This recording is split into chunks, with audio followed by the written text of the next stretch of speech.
Spent millions of dollars and still lost in a landslide. But the group trying to legalize marijuana in Ohio says that defeat is just one step in a longer process. Responsible Ohio hopes to regroup with another plan starting today. Local 12's Jeff Hirsch is in Columbus with why Issue 3 went up in smoke and why another proposal would have to be very different. Because we're coming back. Despite going down by a nearly 2-to-1 margin and despite losing in all 88 Ohio counties, Responsible Ohio says the cause of legalizing marijuana will not go away. This does not end.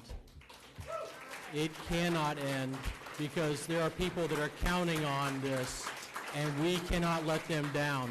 And some of the investors behind Issue 3 say they might try again with perhaps a different structure. I never stop trying. I think that there's always a tomorrow, and there are always people who are interested in making a difference.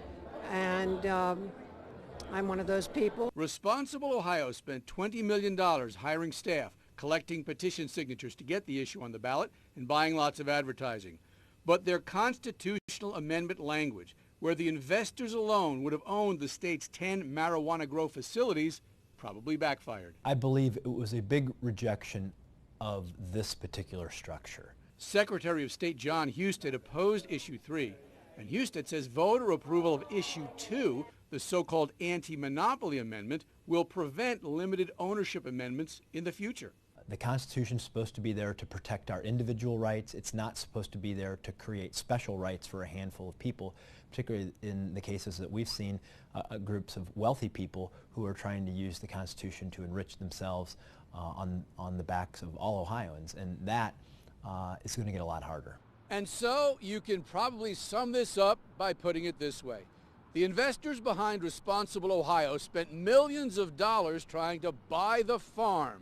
In the end, they did. In Columbus, Jeff Hirsch, Local 12 News. Issue 3 would have legalized both medical and recreational marijuana. Coming up on Local 12 News Live at 6.